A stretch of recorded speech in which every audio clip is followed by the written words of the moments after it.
Good afternoon, good evening, or good morning, depending upon where you are around the world. I am Marcus Holmes, the love activist and the leader of the Love and Stuff community. Thank you for joining us, James Arnold, Vicki Johnson Williams. I hope that you will click share and tag two of your closest Facebook friends, two of your more popular YouTube subscribers to join us as we shift and pivot and look at men and fathers as we go into the month of June. I want to say, as we're closing out the month of May, if you're on the self-care journey with us, you ought to treat yourself. Take one moment to do something, including watching this broadcast, that will be a treat just for you. We're on a self-care journey. It's 12 months long. And if you'd like to join us, go inside of Love and Stuff.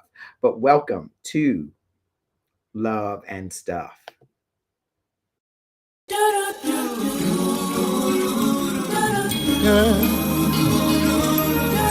yeah, yeah. Oh, yeah.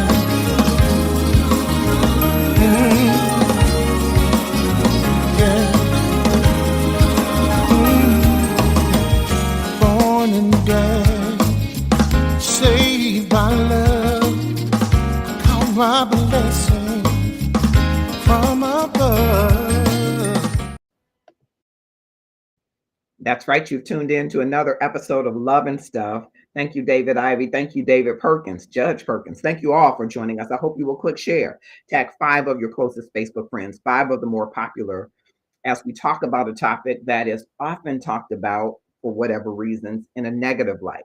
So many negative things are said about men and fathers, but we are intentional in the Love and Stuff community that a part of our objectives for the Father's Day as we go into the month of June are to increase the amount of love and recognition in the world for fathers, and then to create conversations and connections between fathers and their children. We're all about increasing the amount of love in the world. And we hope that you will join us in doing that by clicking share.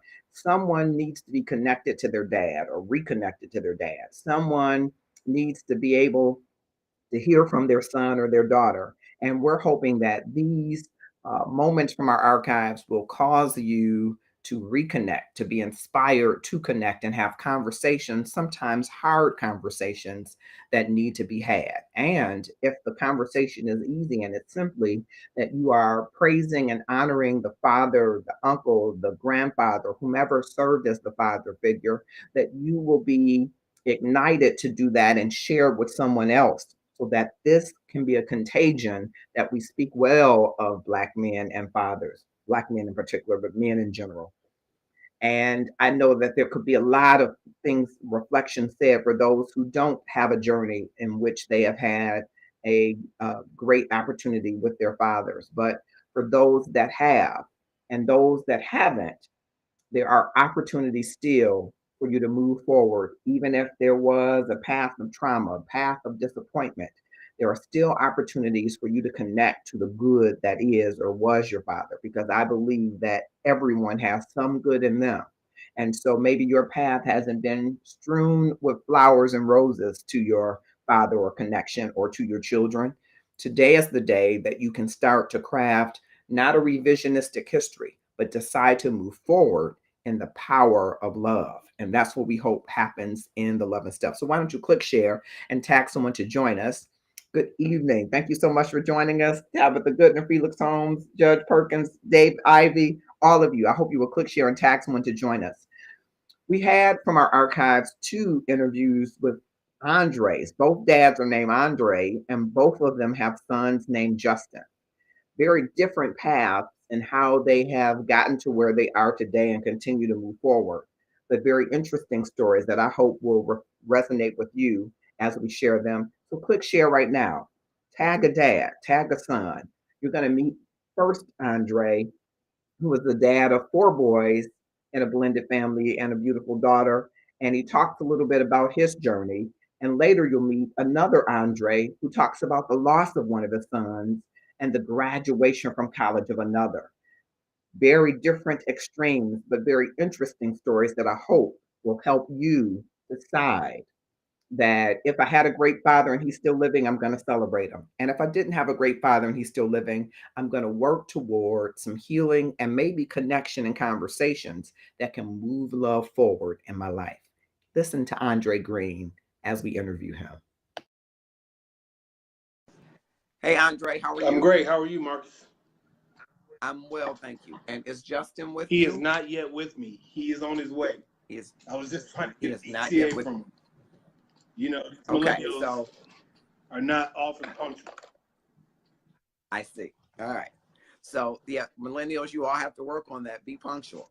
All right. We want you to be employed. So I want Justin to be in the conversation. So while we're waiting for him, from the inbox, I don't know if you heard the inbox topic. Yeah. It's a dad who has concern about some of the choices that his son is making, which are similar to choices that he made when he was younger.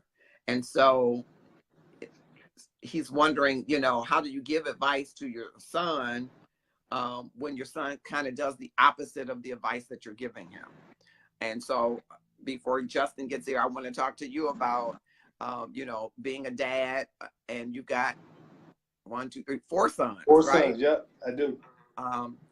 Two from your previous marriage and 2 blended from this current marriage to Judge Tracy Green. Current and last and marriage. So, and last marriage. There you go. Yes. Before Jesus takes you both to heaven together. That's Amen. Right.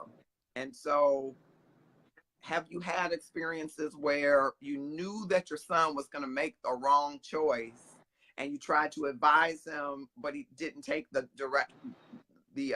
instruction? So tell us a little bit about that. Yeah, that's a tough situation. So like you said, I have 4 sons, and I've had 4 sets of those experiences. And it's tough to watch, but I what I've tried to do with all my boys is first of all model before them what manhood is about, and not early on in my fatherhood experience. I did a lot of preaching, I did a lot of lecturing, I did a lot of hands-on intense. I thought it was coaching at the time. I thought it was good, a good word every night, but I later on I realized, after I started seeing some of the results, that not only that tactic was producing, but also their decisions. I kind of pulled back. I pulled back a little bit, and I was still modeling what I thought was right. We have a very rich Christian-based experience. We're in the church. We've always had all the kids in the church, and the verdict isn't out yet. I mean, I hope that stays with them. The Bible says, "Train up a child in the way they should go, and when they're old, they shall not depart from it." And I hope that's true. I believe that's true. Yeah. But at the end of the day, I think we have to let particularly our sons, we have to let them, when they won't readily accept your good counsel and what you think is good counsel, and they make their own decisions, and they begin to get out there starting their own lives. You kind of have to accept the decisions that they make for their lives, and allow them to make the mistakes that you already foresee.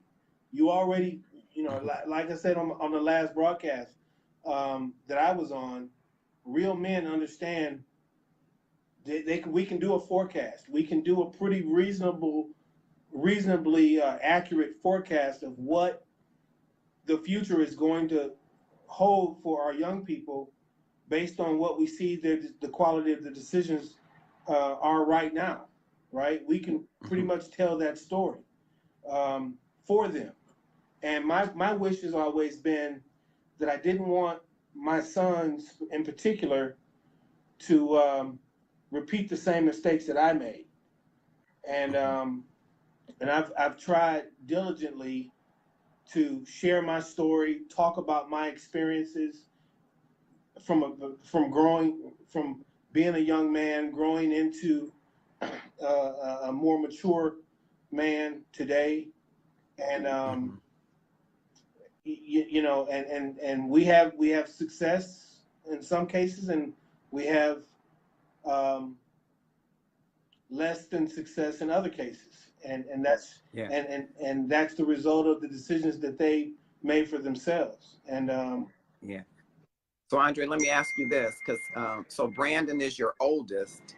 Is there something that you did with Brandon that you decided didn't work and you didn't do it with Justin? oh, absolutely. So I became a father at 20 years old, and while I was still in college, and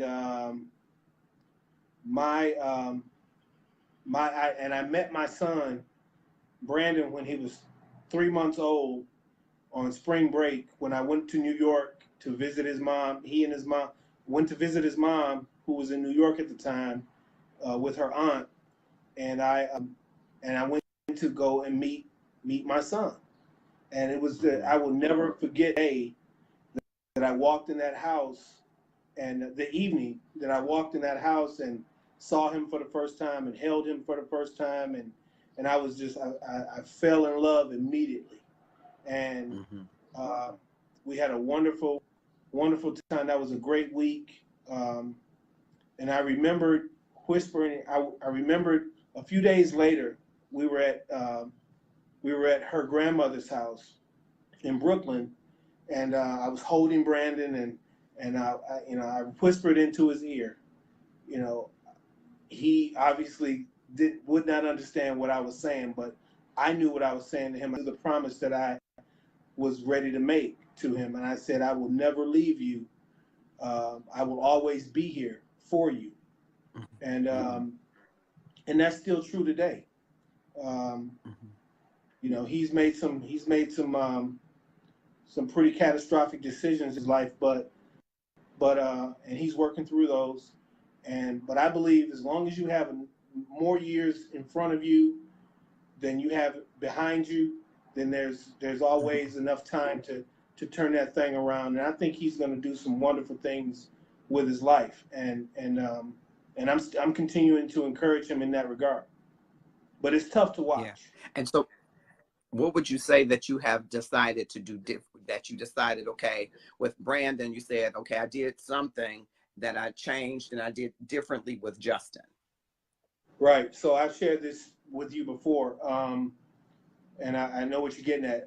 So when Brandon started to walk and talk and grow up and go to school and all of that, now I'm still in my early 20s. I'm still growing and learning as to be a father. I'm still learning how to do the day-to-day stuff, to do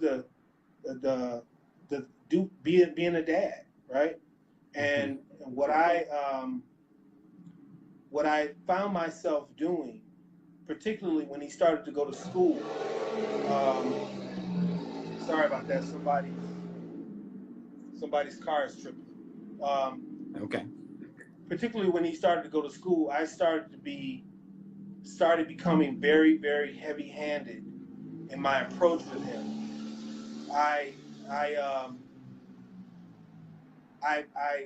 It got to a point, Marcus, where by the time my son became a teenager, I don't believe he thought he could fail at anything. I don't believe he thought that it was okay, that it would be okay if he made mistakes and because I set such a high bar for him, and he didn't understand, and I didn't communicate it to it on a more consistent basis, the fact that it's okay to fall down and fail at something. It's okay to make a mistake. As long as you learn from that, keep going. That wasn't the so there was that wasn't his experience. And he told me that later on in his life. He told me that. And I was glad he told me that. That Dad, he said, Dad, I never felt like I could fail at anything.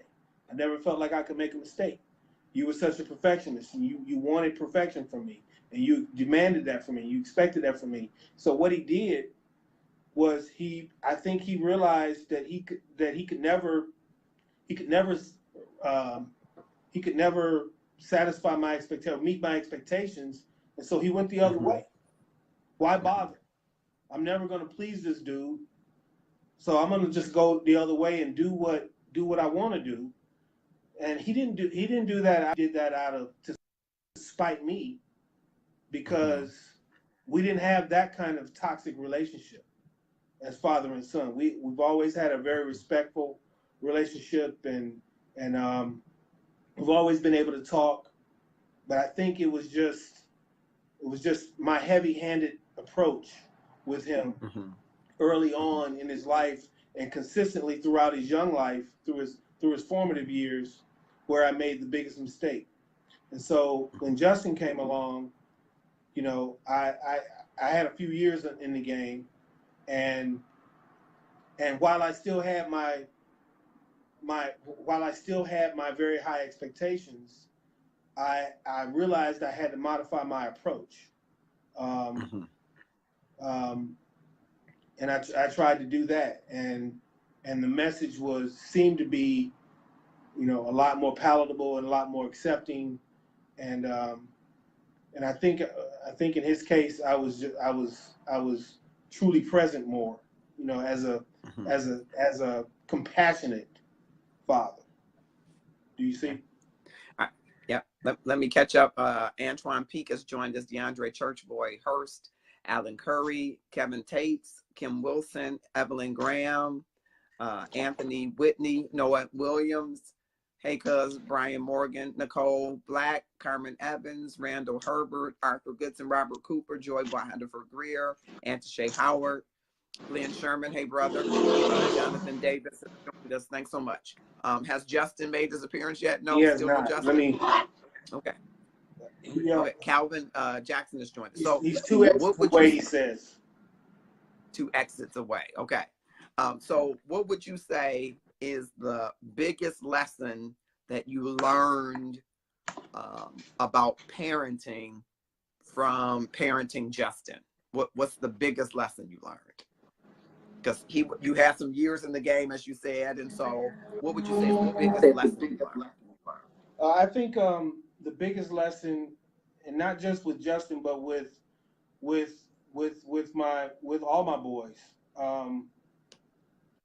is, first of all, it's never too, even when you make mistakes early on, it's never too late to try to make them, to repent from the mistakes that you made, and ask for their forgiveness, and then to you know, cut yourself some slack.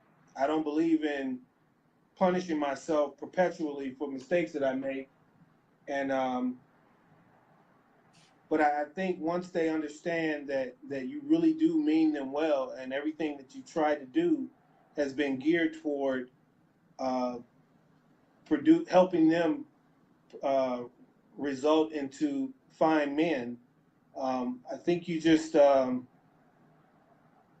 pull back, and you just kind of accept the fact that whatever they do with their lives, whatever decisions they make for their lives, they're going to have to live with those decisions.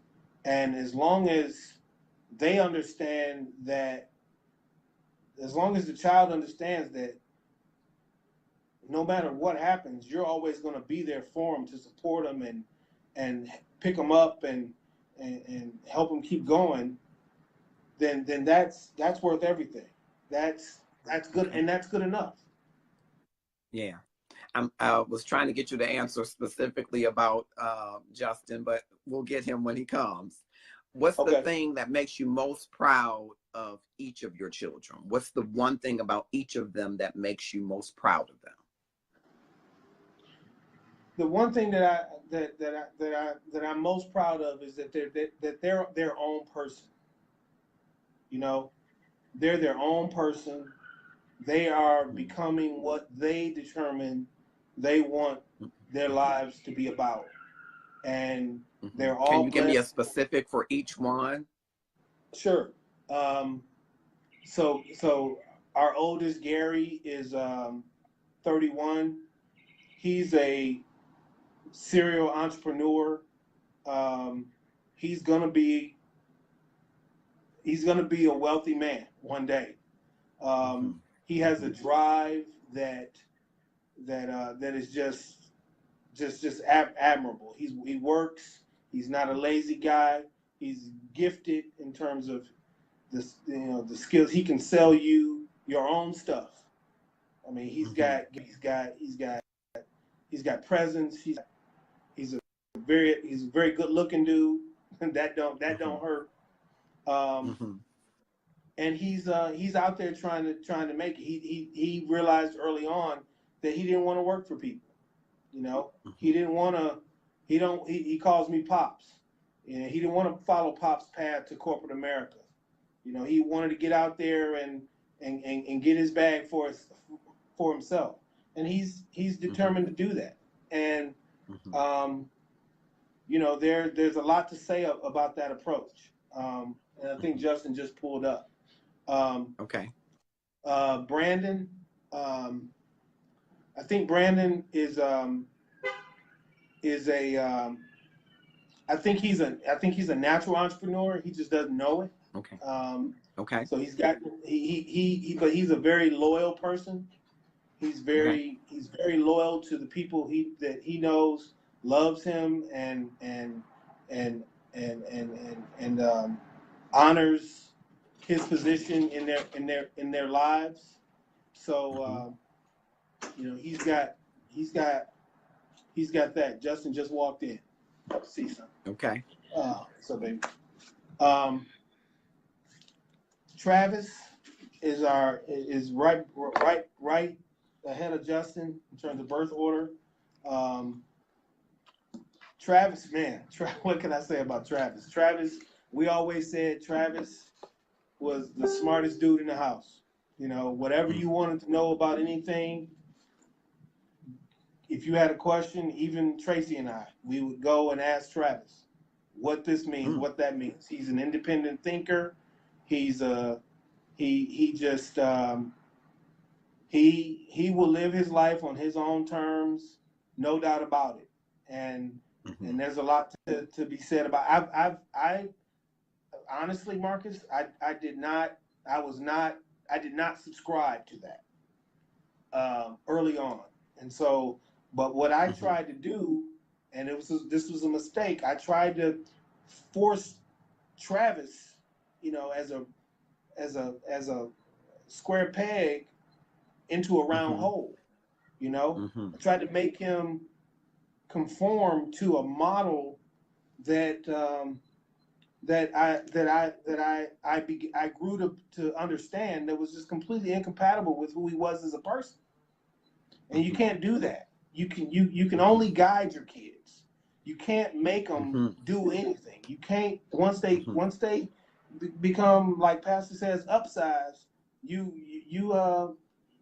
They're gonna make their own way. And all you have to do really is be accepting of that and say, hey, I love you no matter what. I'm here for you no matter what, and I wish the best for you. You know? Yeah. And so Travis is out there doing his thing. He has a son now that he is absolutely in love with. We all are. He is he's the cutest baby. He's our sixth grandchild. And but he's gonna be a great dad, no doubt about it. Okay. Now before you tell me about Simone, I'm gonna catch up some folks. Casey Smith has joined us, Tim Dennis, J. Gerald Harvey, our senior associate producer, Tamika Austin, Rick Cranford, Crystal Jones, Brenda Z. Hello, Brenda Landry. Offer him to go to counseling with him. Okay. Jan Holmes Floyd has joined us. Is this Andre Green story? I came in late. Eunice Hunter has joined us. Okay, tell us a little bit about Simone, and then I'm going to double back, and I want to ask both of you some questions, and then ask you a little bit about the topic too. Go ahead. Okay, well, Justin was next, and so well, we can, Well, if you want to talk about Simone. Then save Justin. Save Justin and Okay. go to Simone. We're going to come back. Okay, Simone, oh my God. We don't have enough show to talk about Simone. Yeah. Simone is our baby. She's 17. She's on her way to University of Michigan after graduating from Cass Tech. She's just the joy of our life. And she's so talented, and she's so articulate, and she's just so smart, and she's showing us she's giving us previews of the wonderful woman that she's gonna be. And she has her own thoughts too. She's not a lot of people may think that she's a carbon copy of her mom. She's not. Mm-hmm. She is not. She's her own. She's gonna be her own woman, and she's gonna be fierce. She's gonna be a force to be reckoned with. And and she gets that too. I think she got a lot of. She watched her brothers. She watched her brothers' experience growing up, and she learned a lot from that. And she hasn't given us a day of trouble or conflict. And she's just the sweetest child. And we're just so proud of her, man. We're talking from our archives with Andre Green on fatherhood. And just in a moment, we're going to play a clip from Justin joining us. So there is replay content involved. I want to just shout out, though, those that are watching with us: Sue Brown Clark, Casey Smith, Jan Holmes Boyd, David Carter, Marilyn Hamilton, Deontay Green, Ernest Sisson Jr., Christopher Bryant, Stacy Lee Simon, Willie Rogers, Autumn Nicole Holmes, Eunice Hunter, Mark Sham, Parham Darby. Great to see you, Felix Holmes. Thank you all for joining. We are shifting our focus from this month of May as we go into the month of June. Our focus has been self-care and treat yourself. So if you haven't done that this month, you should. But we're going into a month where some people aren't as happy to celebrate dads and fathers. Some have a varied path along the path to fatherhood and sonhood and daughterhood, sonship, daughtership. And our objectives for this month of June is to increase the amount of love in the world for fathers, the amount of love and recognition, and then to create spaces for conversation and connection for fathers to have with their children, which has always been a theme for us because it's very important to us that people are reconnected to that path of healing and love for their dads. A lot of people have come to realize that a lot of the traumas and issues and situations find their roots in the absence of that love and in the absence of a healing where that love may never be able to take place in this earth school. But it does not mean that you have to be beholden to the traumas of past or the unforgiveness of past. So we wanted to tell you a tale of two Andres, one who has, as you've heard Andre Green say, 4 boys and a girl, and another Andre who has, I believe, 5 boys and a girl, who has lost one of his children to violence, and another one who met all of his expectations.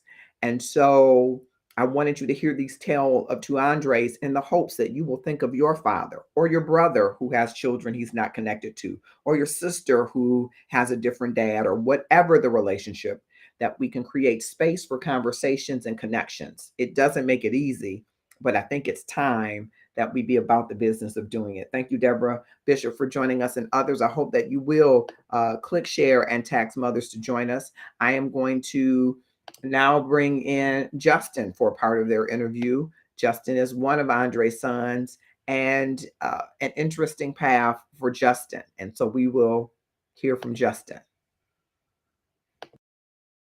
Now, Justin, slide in close to your dad so I can see you. It's right here. Yeah, we got to get you in. How you doing, Mr. Marcus? All right, there you go. I'm good. I'm good. And most people don't know you call me Mr. Marcus, so I don't have to explain that. But Justin, first of all, how old are you, sir? I'm 22 now. 22 now. Okay. And we've been talking a little bit about your dad, about his sons and daughters, and a little bit about you, how he might have decided to raise you slightly different. You know, parents, you learn as you go, right? So you're learning a little, Yes. he learned a little bit more because you were the second one, right? Yes. What would you say makes you most proud of who your dad is? What makes you most proud of him? Just one thing, or basically a summary? Just you know, it's Or not that long a show. I know you got a whole lot of stuff. You said the most thing. I'm sorry. I apologize. That's okay. His relentlessness to support his family no matter what in any circumstances. That's a testimony of him being that's a testament to him being a man, a godly man, and a family man at the same time. And it's that's a rare quality and a rare skill that God blessed him with to have, and not even God blessed him with, that he has in his heart that he wants to do for, that he doesn't have to do it many times, that he still does because he wants to in his heart. And I admire that. I look up to it, and I'm setting stones in my path to become that same man. Fantastic. And what would you say is the lesson that he taught you that sticks out to you most? What's the one thing they taught you that stands out to you most? Since I was a kid, he always told me, we just have to work 2 times harder, no matter what. And basically, life, it always gets harder. It never gets easier. Mm-hmm. Don't complain. Get through it. And whatever you go through, trust that God has already made the conclusions on what the outcome is, and you have to have faith that he's going to get you through it, because he wouldn't put you through anything that you're not ready for. Mm-hmm. And so and has there been any? Go ahead. No, I was just saying. So that's where I get the not being afraid of anything, just not complaining about anything, just not really stressing on anything too much for it, because I know God's gonna take care of it. Mm-hmm. Excellent. And was there anything your dad ever told you, like a piece of advice that he gave to you that you didn't listen to, and now you're like, I understand, I get the lesson? Yes. He told me I should have stayed there. He wanted to go away from home. He wanted me to go away and learn different parts of the world and different parts of different states. And I was, honestly, Mr. Marcus, I was well off. I was great in West Virginia. I was a freshman. And I just felt like I wasn't comfortable enough. He told me about 10 times.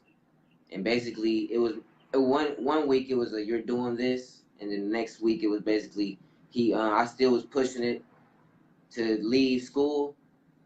Mm-hmm. And he just let me do he just put me in a position to let me do what I wanted to do, and me figure out the outcome. And the outcome, I have 1 year left of school left. I know for sure I would have finished if I would have stayed at West Virginia in 4 years. Mm-hmm. So that's just like a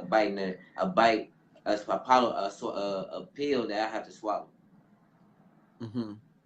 But yeah, I don't. in your question, that's something that he always told me I should have listened to, and I just think about it every day, really, now. Okay. And from our inbox, you probably haven't had a chance to hear our inbox story, but from our inbox, it's the dad who's trying to give his son advice, and the son won't listen to the advice. What would you say to your peers and friends around you who don't want to listen to their dad's advice? Because, you know, at your age, you're 22, you got some experience under your belt, and you might think you know the answers. What would you tell your peers and friends who don't want to take their dad's advice? You got to just put yourself in there, take a step back and put yourself in their shoes, and just trust that they've been there before, literally. That's not just a saying. You have to just trust that they want what's best for you, not more so a dictatorship and just what they have to, this their way or the highway, but it's more so that it's really genuinely for your best interest, and they have to trust that. Okay. It's never a dictator. Go ahead. I'm sorry. No, I was just saying it's never a dictatorship. it's never a dictatorship type of situation. It's always for your best interest. So just trust that. Okay. And you aren't going to be a dad soon, correct? Correct. I have a son on the way in September. He's due in September. His name will be Julian Denzel Green. Oh, you got the name already. Okay, congratulations. And so tell me, what will you do exactly like your dad did when raising you? And tell me, what will you do different than what your dad did in raising your son? I would make sure that he knows who God is, Mm-hmm. and he knows that he has a family who loves him and will always take care of him, and that he's supported. One thing that I would not do is think about it, because I don't really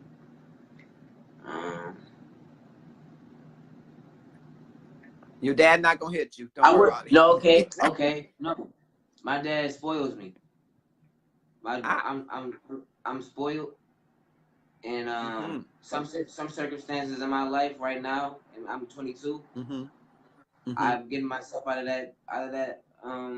this habit already, to where my Mm-hmm. funds financially, I know that Mm-hmm. they're good. I used to in high school, no, in college, I would be like, oh, I can just enjoy my time. I know my dad got me. Mm-hmm. But that's not how I want. I want him to have that insured. I want him to know that, but I don't want him to run with that and out here in the world, in the real world, and Mm-hmm. situations come where I'm not tight and I can't do it for him, and we're both, and he's in a bad position because I can't help him, and I don't want him to lean on me so much to the point where he doesn't even think about what he has to do for himself. And I had to learn that. So I had to get myself out of that comfort zone that I had. I'm 22 now, and I have to think about what I have to do now for not only myself but my son now. But that's one thing that And I Andre, wouldn't do. go ahead. Mm-hmm. That's one thing that I wouldn't do so much is just I don't. In terms of clothes and things that he needs, he's gonna get that. But the wants, I wouldn't do it so much every time, because my dad doesn't let me down for anything. Yeah. Anything. I don't. It's nothing. Anything. And Yeah.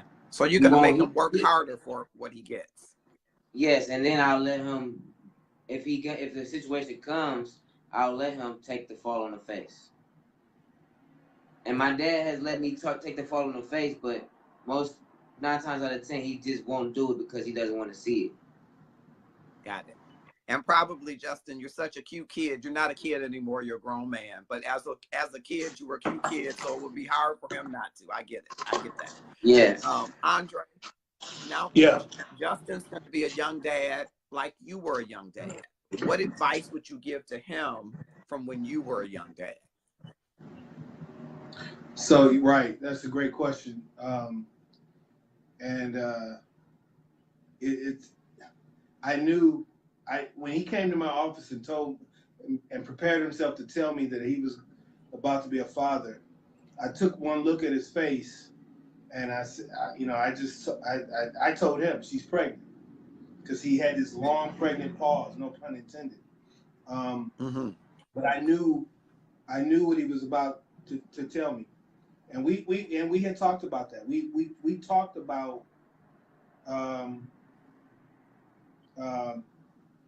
how difficult that decision was going to be, and not impossible, but just difficult and different, And he did. I didn't feel like he needed that level of stress and anxiety, everything that comes with that responsibility so early in life, right?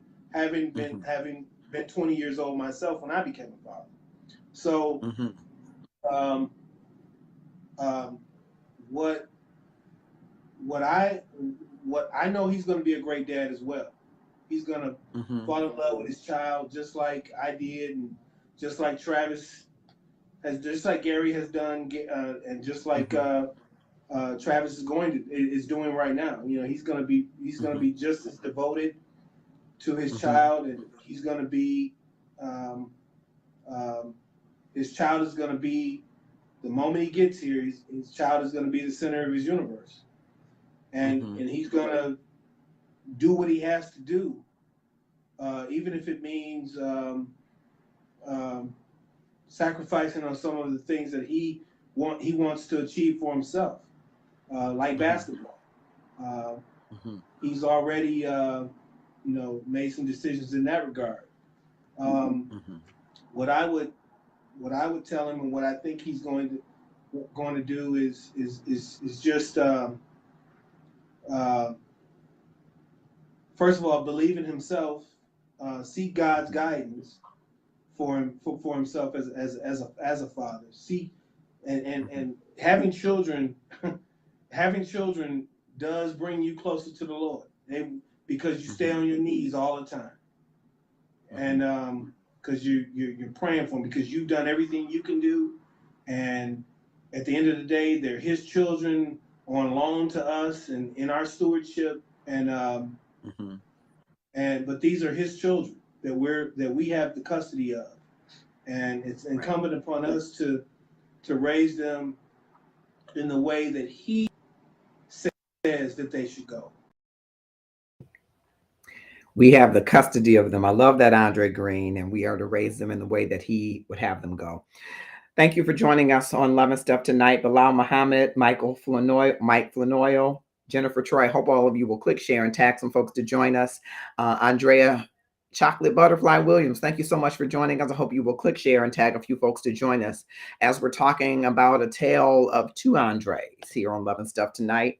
We're sharing this, some of it replay content, because our objectives for the month of June, which is just before us, are to increase the amount of love in the world for fathers, increase the amount of love and recognition in the world for fathers, and then to create a space for conversations and connections and reconnections in some instances of fathers with their children. And believe you me, you may not be able to meet with your father in this earth school, but there can be a reconciliation. There can be a forgiveness that you give, even in the absence of that person. And we're hoping that you will create the space, give yourself the room to have that connection, to have those conversations, if healing is what you need.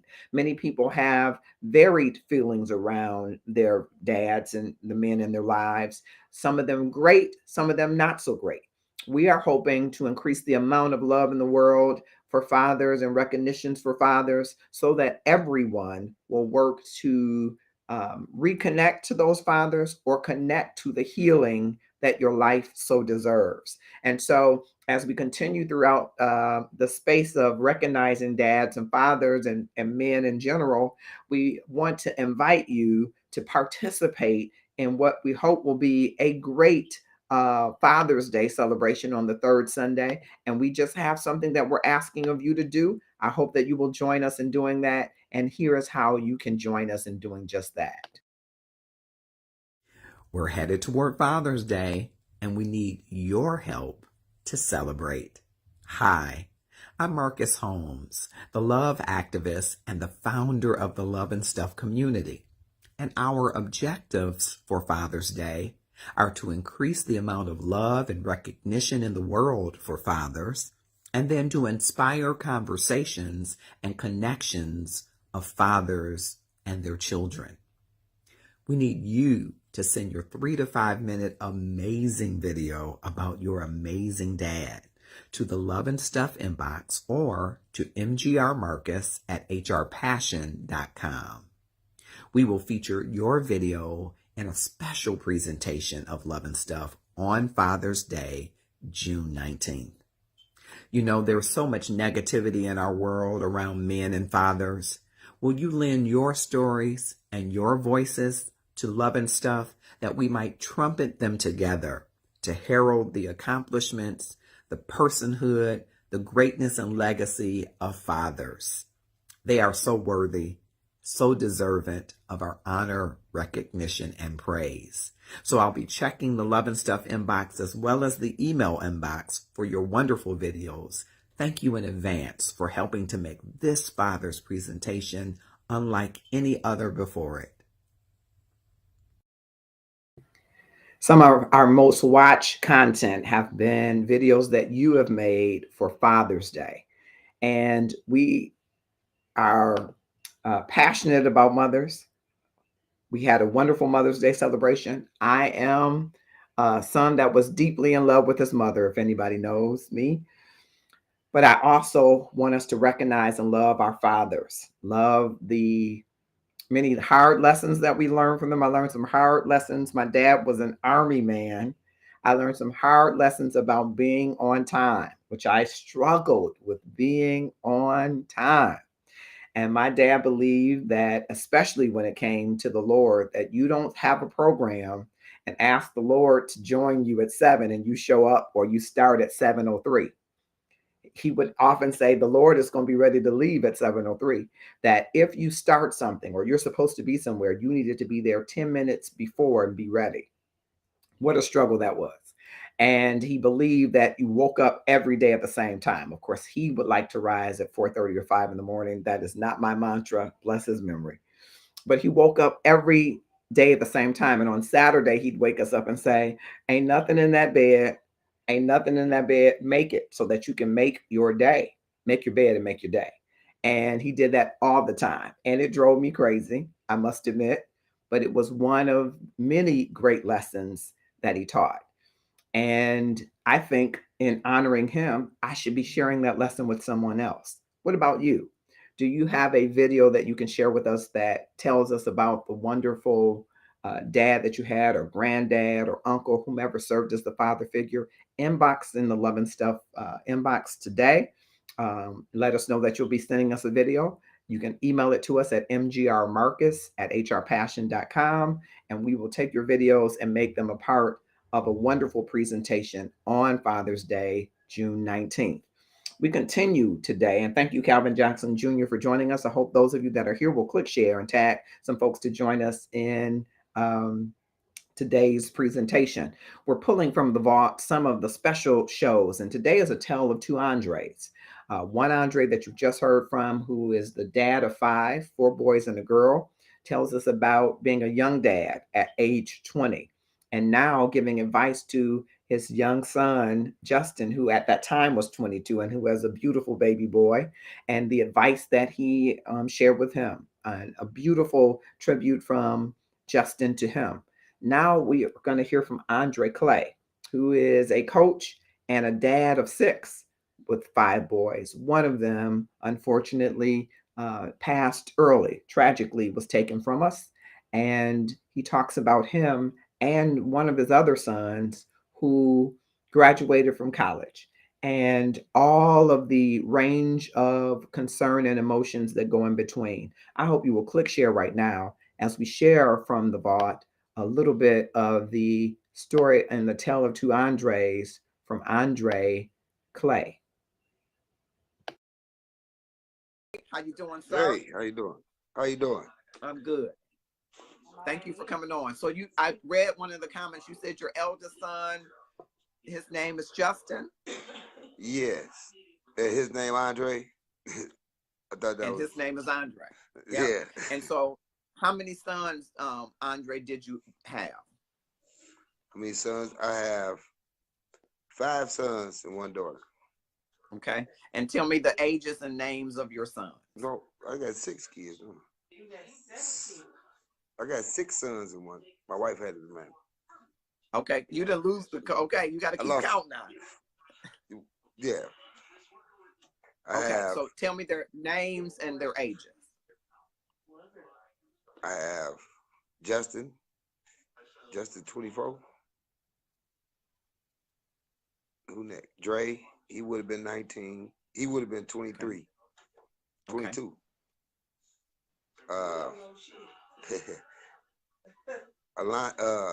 Akinle, Minister Akinle Spate, that's my stepson, one of my love kids. Okay.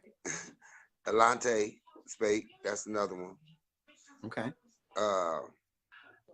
Deron and Torian, they are 13 and 10. Okay. And then my daughter is Anaya. She's 14. Okay. And so Justin is the oldest. Is he the one that just graduated from college? Correct. Correct. Okay. Congratulations on that. How did that make you feel to be sitting in the audience and seeing your son graduate from college? Wow, man, it was unbelievable. It really was unbelievable. It was. I really wanted to jump down and run around the stage and act crazy, because it was real positive, because we took all the kids with us so that they could see it too. They So could that they see could it. see that this is attainable for you. It's not just your big brother doing it. This is something you can do too. And actually, I have a son graduate. Alante is graduating this year. He's going down there. Okay. He'll be down there in school at Lane also. Okay. And so your son is graduated from Lane. Is he planning to stay down there, or what field is he planning to go in? Is he coming back this way? He's not coming back this way. He's Okay. plans to go to Texas, but he's in the media. He does the media. Okay. He down there. He has his own show. Oh wow. Interviewing the coaches. Wow. He went down there for sports, but he ended up turning and going towards the media part of sports. So he like he's the commentator. He kind of like, I want to say, Stephen A. and all the guys who commentate and had a show talking to the coaches. He has his own show talking to the coaches. Got it. You said something earlier. You took all the kids down there because you wanted them to see.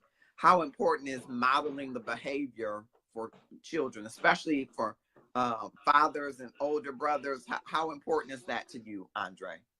I believe it's very important. It's very important because the way they look up to him, and to see him do something and accomplish something that big, lets them know that I'm next. Yeah. Yeah. So and so then next, that's what we was feeling with that. Now my 19-year-old, he's a minister. He's still home. He graduated last year. He's a minister. So he's in. So he all over the city. And tell me about your second son, who was taken away from you tragically. Tell me about him. What was he like? How old was he? He was 19 when he got took. He was a very he was to himself type of guy. You got a boo-boo? He wasn't like the one that graduated. He outgoing. Then we got him, who I'm gonna keep to myself.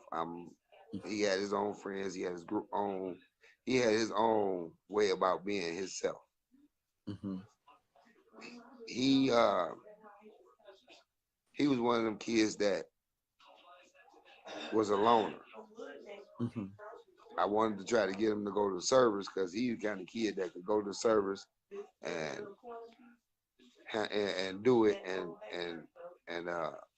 excel at it. And I really ain't a service type of guy, but I wanted that for him because that was more his thing. But he didn't want it, so unfortunately, he thought a guy was a friend, and he wasn't. And if you can share with us what happened. What happened? Well, he got in trouble. He got out of jail. Called his friend over. Told him to come smoke with him. He came over, and from my understanding, when the streets tell you, the guy wanted to take the gun that he had. He ended up shooting him with it. I'm so sorry to hear that. And the guy who ended up shooting him with it, he went through the system and he is incarcerated. No, Okay. they acquitted him. The juries, we, the juror, one of the jurors we had, she had attitude with another juror, so she stopped deliberating. So they called that a mistrial. Mm. The second jury, he got a new lawyer. New lawyer kind of put a different spin on things. We Mm-hmm. had a lot of we had a lot of older we had a lot of older people on that jury, and they Mm-hmm. didn't understand, like, because they didn't have a gun, Mm-hmm. and what they had was a lot of technical stuff. His Mm-hmm. phone being in the area, him telling he wasn't in the area, Mm-hmm. and the older people, they don't understand the Mm-hmm. technical, the tech Mm-hmm. stuff, the Mm-hmm. phones putting people where they supposed to be at, and he's Mm-hmm. saying he here, and he's Mm-hmm. saying he was watching the news, and at the Mm-hmm. time he was not watching the news. His phone was here. That Mm-hmm. we It was kind of a technical thing that we were trying Mm-hmm. to get him on, but Mm-hmm. through the blessings of God, he got out off of that, turned around, got in trouble. He's locked up, Wow. so he's still And doing the do time. I don't care how still doing time. he doing the time. Yeah. Yeah. Though that would, I mean, I know, I can only imagine, Andre, that there is some justice in that, but it doesn't, it's not the ultimate justice, right? It's not the There could ultimate never really justice, be right? any ultimate justice. Right. I'll never, because I think a lot. Like, he never got an opportunity to have a child. He never had an opportunity to experience life. He didn't Mm-hmm. have. He didn't get a chance to go through his ups and downs and his. He didn't get a chance to do that. He didn't get a chance to Mm-hmm. grow as a man. Yeah. Yeah. And that bothers me sometimes. But Mm-hmm. like when my son graduated, he kind of dedicated that graduation to him. Last year, when my son, they every even this year, my son is Mm-hmm. graduating. He got a chain Mm-hmm. with his name, with him and him, Mm-hmm. a picture of both of them on it, and he like it don't come Mm-hmm. off. Well, Mm-hmm. last year, he had a special tribute to him, so they kind of Mm-hmm. dedicating Mm-hmm. his death to their triumphs. You Got it. know, like their accomplishments, they put it like they know he watching over them. Okay. Can you tell us something, your favorite thing about your son? My favorite thing about Andre was Yeah. he was Andre. He was just different. His smile and his my favorite thing about him was he didn't need nobody. Mm. He didn't depend on nobody. He want to go get it, he going to get it. He want to go do it, he gonna do it. Mm-hmm. If when he was little, he used to go cut grass, go just he do anything to make him recover out. He didn't Mm-hmm. ask you, can he go to the he didn't ask you, can you give him $1 to go to the store? He gonna go sweep the neighbor porch to get $1. Mm-hmm. So his drive was like the ultimate to me. Mm-hmm. And so our person in the inbox, he's saying that he gives his son advice and the son won't listen. What would you say to sons that don't listen to their father's advice? Slow down. Slow down. Life happens. It's gone. Don't rush it to happen. Because I think with my son's situation, he was kind of rushing life so he can. And I tell all the rest of them, slow down. Don't rush into it. Let life happen. Let it happen for you. Mm-hmm. It's Mm-hmm. gonna come. Mm-hmm. You we when we talk, a lot of times as parents, we trying to give them their advice, but we talk so harsh and we like kind of don't ease off, but kind of listen to them also. Mm-hmm. Kind of listen to them, listen to their Mm-hmm. opinions, because Mm-hmm. that was a big problem I had with not listening to. Mm-hmm. I was going off of what I was always told. Mm-hmm. Nigga, you ain't got an opinion. Like, like that's my mom and them tell me, like, you ain't got an opinion. Your opinion is my opinion. But that's what I was always going on. Different strokes for different folks. You gotta kind of listen to these kids nowadays. You know, with I've learned with the coaching that I do that it's a lot of kids that got a lot of problems that we don't understand. That that's in it might be in school, it might be at home, and they don't have nowhere to reach out to. So as a parent, what we have to do is give them somewhere to reach out to that's comfortable instead of them reaching out outside of home. So I rather I let want to. you be I rather let you be yourself and talk to me than to Yeah. bottle you up and not let you go. Okay. I want to introduce a few more people who have come in, but I want you to think on this. You're coaching, and so there must be some of those boys that don't have the influence of a dad around them. So I want to talk to you a little bit about that right after I introduce a few more people. Let's see who's come in. Michael Flanoia has come in. Thank you, Sir Jerome Rutledge. Appreciate you. Andrea Phillips Stubbs, Earl Dawkins, Yashika Holston, Rena Hinton. Thank you so much. Dorindia Shepherd, Aria Mooney. This is beautiful to hear and see. Thank you so much.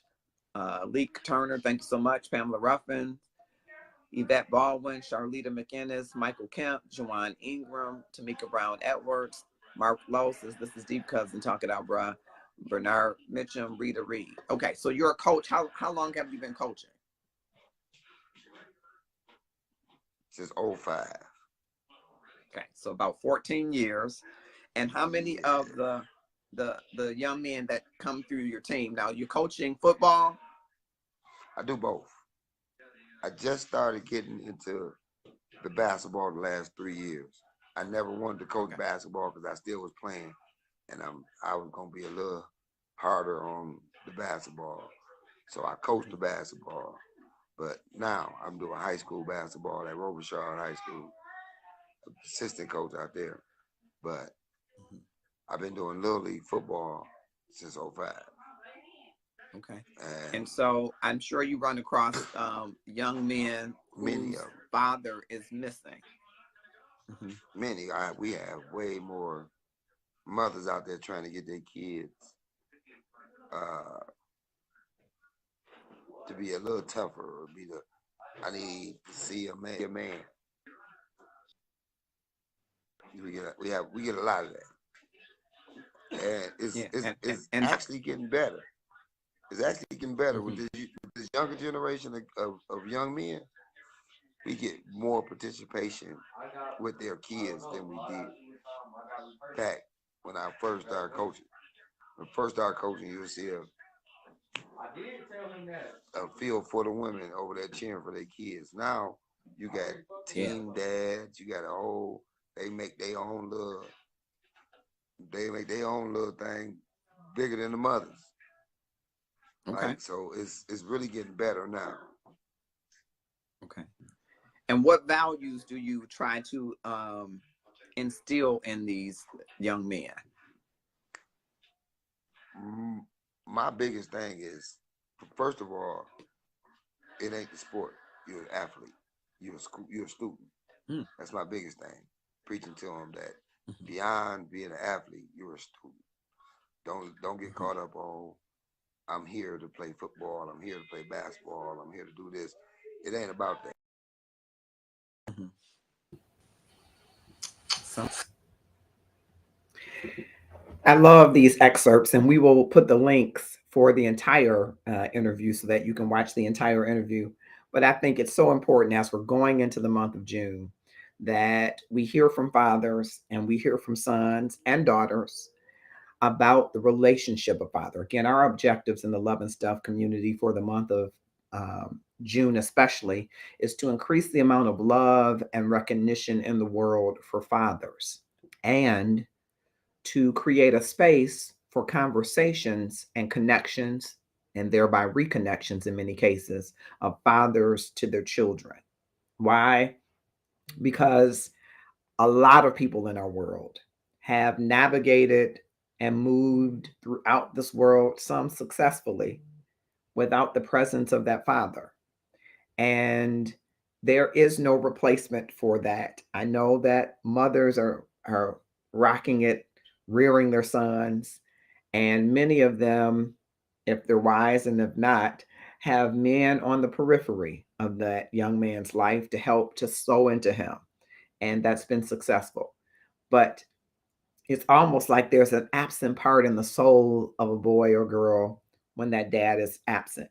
Now, for some people, that dad is no longer in the earth school. And what may be the residue is a life marked with unforgiveness or anger or questions.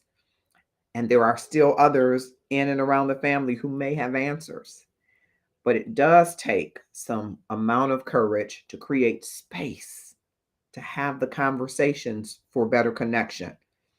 Sometimes the answers will help you move toward forgiveness, and sometimes the answers will help you move toward a healing so that you can have an inner peace. And for those of you that might happen upon this, and your dad is still in the earth school, I will strongly encourage you to help us increase the amount of love and recognition in the world by picking up the phone, doing a FaceTime, doing a text, doing a drive by, visiting, some connection and communication to your father.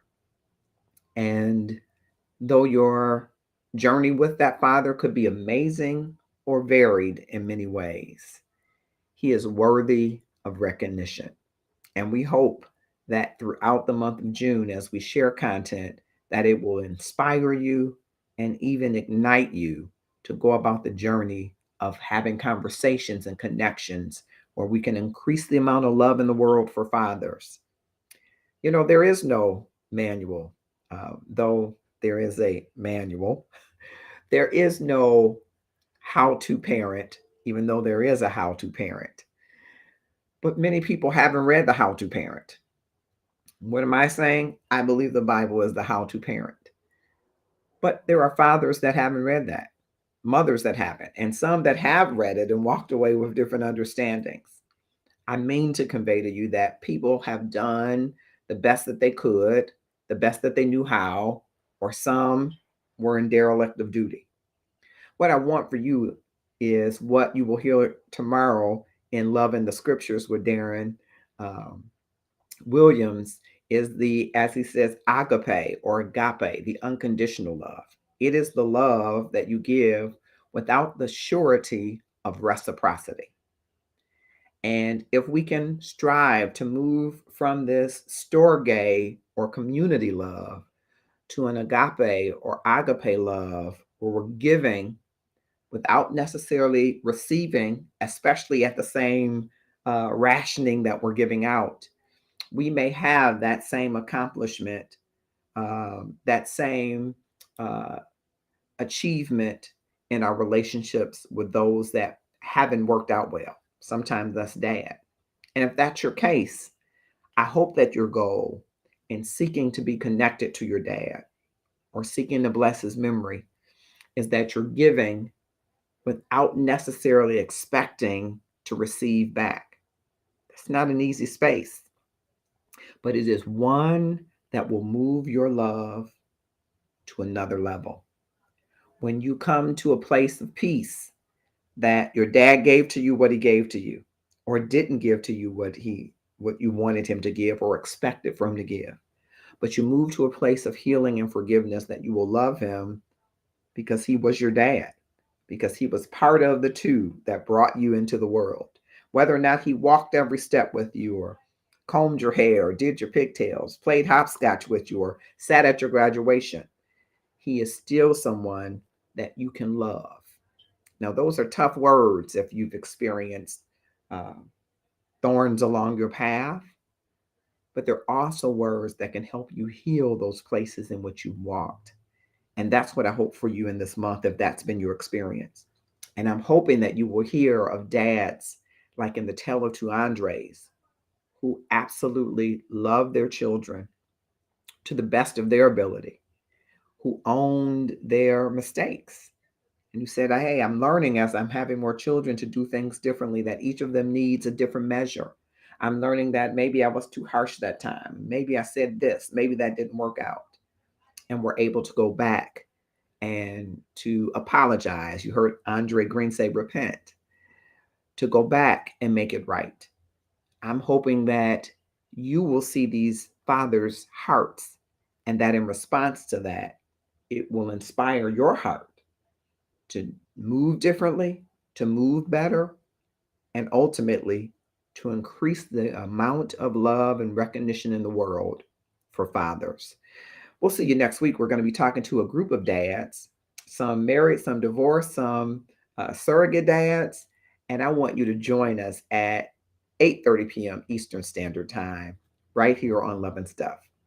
Before we go, I want to remind you that our newest offering, Love and the Scriptures, is tomorrow at 6 p.m. Have you ever wondered what the Bible is saying about love?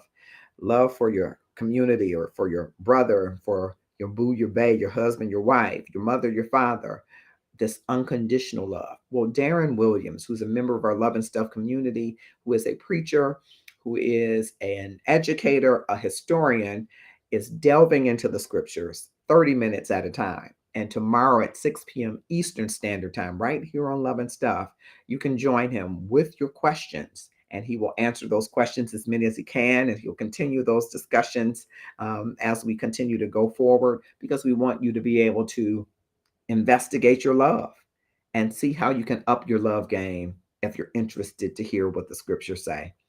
Have a grateful evening.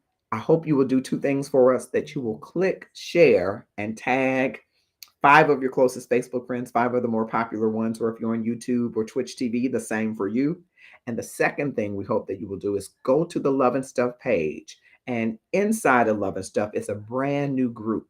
If you want to join us on a self care journey, we're entering month 6, which is all about gratefulness. And you want to enter a journey we have started in January with sleep, getting better sleep, February with eating right, March with marching into physical fitness and exercise, and people are smashing that part of it. April, setting healthy boundaries. May was all about treating yourself. And this month is all coming tomorrow. It's all about gratefulness. What are we doing? We're on a 12-month journey to enrich our lives. And if you're on that journey to be your best self, to pursue the best you in 2022, join us. We're going every month with a different focus, and we'll continue to layer them on, from the exercise, the 6-minute ab secret. You can get it right inside from Corey Beelan, who was with us from Ready to Love, from the 80-20 rule on your eating. You don't want to miss that. All of this information is available to you inside of Love and Stuff. And then in January, we're going to go to a destination and enjoy each other's company. And won't you want to do that after having journeyed with us all year long? Join us inside of Love and Stuff. Thank you, Nancy Capers, Jerome Rutledge. Thank you, Evelyn Graham, for joining us. I hope you will click share. Have a grateful evening. And I hope that as we move into this month of Father's Love, that you'll join us and give love to Father. Have a grateful evening.